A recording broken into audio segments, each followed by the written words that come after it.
America के राष्ट्रपति Donald Trump ने हाल ही में एक ऐसा बयान दिया है जिसने अंतर्राष्ट्रीय राजनीति में एक नई बहस छेड़ दी है। उन्होंने साफ शब्दों में कहा है कि अगर नाटो के सहयोगी देश स्ट्रेट ऑफ हॉर्मूज यानी हॉर्मूज जल डमरू मध्य की सुरक्षा में अमेरिका का साथ नहीं देते हैं तो नाटो का भविष्य बहुत बुरा हो सकता है। ट्रंप का यह बयान ऐसे समय में आया है जब मिडिल ईस्ट में तनाव बढ़ा हुआ है और वैश्विक ऊर्जा सप्लाई पर खतरा मंडरा रहा है। दरअसल हॉर्मूज जल डमरू मध्य दुनिया के सबसे महत्वपूर्ण समुद्री रास्तों में से एक है। ये खाड़ी क्षेत्रों को दुनिया के बाकी हिस्सों से जोड़ता है और इसी रास्ते से बड़ी मात्रा में कच्चा तेल और गैस दुनिया भर के देशों तक पहुंचता है।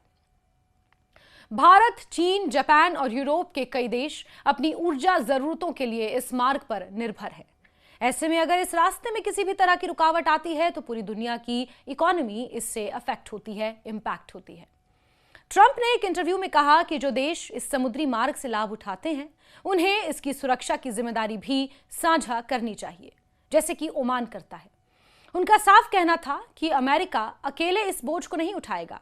उन्होंने ये भी कहा कि अगर सहयोगी देश इस मामले में सकारात्मक प्रतिक्रिया नहीं देते तो इससे नेटो के भविष्य और उसकी एकता पर गंभीर असर पड़ सकता है। ट्रंप के बयान को एक तरह की चेतावनी के रूप में देखा जा रहा है। उन्होंने ये संकेत देने की कोशिश की है कि अमेरिका पहले की तरह अंतर्राष्ट्रीय जिम्मेदारी अकेले उठाने के मूड में नहीं है। हालांकि ट्रंप के बयानों का कोई भरोसा नहीं है, वो हर घंटे लगातार बदलते रहते हैं, लेकिन फिर भी वो कहते हैं कि अमेरिका चाहता है कि उनके सहयोगी देश भी बराबर की भूमिका निभाएं। ये पहली बार हुआ है कि अमेरिका ने किसी से इस तरह का सहयोग मांगा है। अदरवाइज अभी तक अमेरिका खुद को एक महान राष्ट्र के रूप में बताता आया है और यही जताता और लोगों को यही विश्वास दिलाता आया है कि अमेरिका सबसे ऊपर है और सबकी रक्षा करने के लिए अमेरिका तैयार है। लेकिन ये पहली बार हुआ है कि जब अमेरिका ने दूसरे देशों से, अंतर्राष्ट्रीय समुदाय से सहयोग मांगा है।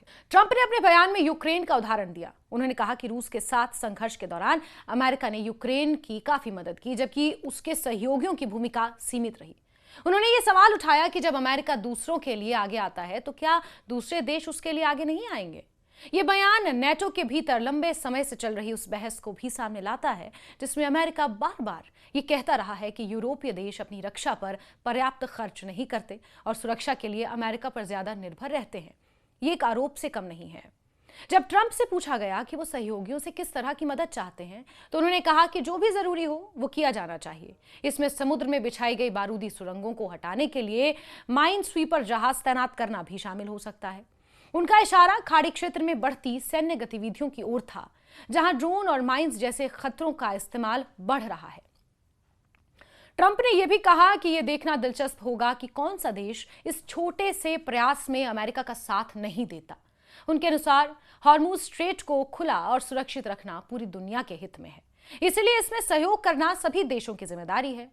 इस पूरे बयान में एक और महत्वपूर्ण बात सामने आई, वो थी ब्रिटेन को लेकर ट्रंप की नाराजगी। उन्होंने कीर स्टारमर का जिक्र करते हुए कहा कि जब उन्होंने ब्रिटेन से समर्थन मांगा तो उसे तुरंत प्रतिक्रिया नहीं मिली। ट्रंप ने यह भी कहा कि ब्रिटेन को अक्सर अमेरिका का सबसे पुराना, सबसे मजबूत सहयोगी माना जाता है, लेकिन इस मामले में उसने कंपैरेटिवली उस तरह का रिस्पॉन्स नहीं दिया और अपेक्षित सहयोग नहीं दिया। ट्रंप के इस बयान को मिडिल ईस्ट में बढ़ते तनाव से जोड़कर देखा जा रहा है, खासकर ईरान के साथ चल रहे टकराव के संदर्भ में। अमेरिका का मानना है कि ईरान की ओर से इस क्षेत्र में ड्रोन और समुद्री बारूदी सुरंगों का खतरा बढ़ रहा है, जिससे अंतर्राष्ट्रीय समुद्री यातायात प्रभावित हो सकता है। और ईरान तो खुलकर यह कह ही रहा है कि स्ट्रेट ऑफ हॉर्मूज दुश्मनों के लिए हमेशा के लिए बंद है। अब यहां यह समझना जरूरी है कि नेटो आखिर है क्या, जिसको लेकर ट्रंप ने इतनी सख्त टिप्पणी की है कि अगर ऐसे समय में नेटो अमेरिका की रक्षा के लिए नहीं आया तो फिर इसका अंजाम नेटो देशों को भी भुगतना पड़ेगा। अब ये नेटो आखिर है क्या, जिसकी बात ट्रंप बार बार कर रहे हैं।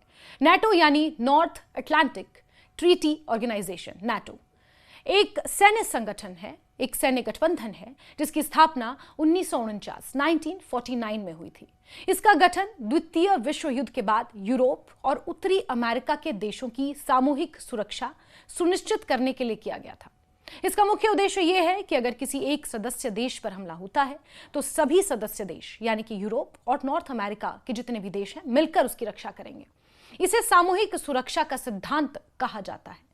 नेटो की शुरुआत में 12 देश शामिल थे, लेकिन समय के साथ साथ इसका विस्तार होता गया और अब इसमें 30 से ज्यादा देश शामिल हैं। इसमें United States, United Kingdom, France, Germany, Italy, Canada, तुर्की, स्पेन, पोलैंड, नीदरलैंड्स जैसे देश शामिल हैं। हाल ही के वर्षों में पूर्वी यूरोप के कई देशों को भी इसमें शामिल किया गया है।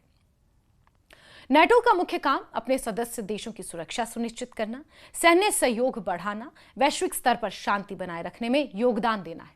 हालांकि समय के साथ इसकी भूमिका केवल रक्षा तक सीमित नहीं रही, बल्कि ये आतंकवाद, साइबर सुरक्षा और अंतर्राष्ट्रीय संकटों से निपटने में भी सक्रिय भूमिका निभाने लगा है। ट्रंप का ताजा बयान नेटो के भविष्य को लेकर कई सवाल खड़े करता है। क्या अमेरिका वाकई इस गठबंधन में अपनी भूमिका कम करना चाहता है? क्या यूरोपीय देश अपनी जिम्मेदारियों को बढ़ाएंगे? और क्या हॉर्मुज स्ट्रेट जैसे रणनीतिक क्षेत्रों की सुरक्षा अब साझा जिम्मेदारी बनेगी? विशेषज्ञों का यह मानना है कि ट्रंप का यह बयान केवल एक चेतावनी नहीं है, बल्कि एक रणनीतिक संकेत भी है। वो ये दिखाना चाहते हैं कि अमेरिका अब ग्लोबल पुलिस की भूमिका से धीरे धीरे पीछे हट रहा है और चाहता है कि उसके सहयोगी देश भी बराबर की जिम्मेदारी लें। अगर नेटो के सदस्य देश इस दिशा में कदम नहीं उठाते तो इससे गठबंधन के भीतर मतभेद बढ़ सकते हैं। दूसरी ओर अगर वो अमेरिका के साथ मिलकर काम करते हैं तो ये नेटो की एकता को मजबूत कर सकता है। कुल मिलाकर हॉर्मुज स्ट्रेट की सुरक्षा को लेकर दिया गया ट्रंप का ये बयान केवल एक क्षेत्रीय मुद्दा नहीं है, बल्कि ये वैश्विक शक्ति संतुलन, ऊर्जा सुरक्षा और अंतर्राष्ट्रीय गठबंधनों के भविष्य से जुड़ा हुआ है। आने वाले समय में यह देखना दिलचस्प होगा कि नेटो के सदस्य देश इस चुनौती को कैसे इसका सामना करते हैं और क्या वो अमेरिका के साथ मिलकर इस महत्वपूर्ण समुद्री मार्ग की सुरक्षा सुनिश्चित करने के लिए आगे आते हैं या नहीं।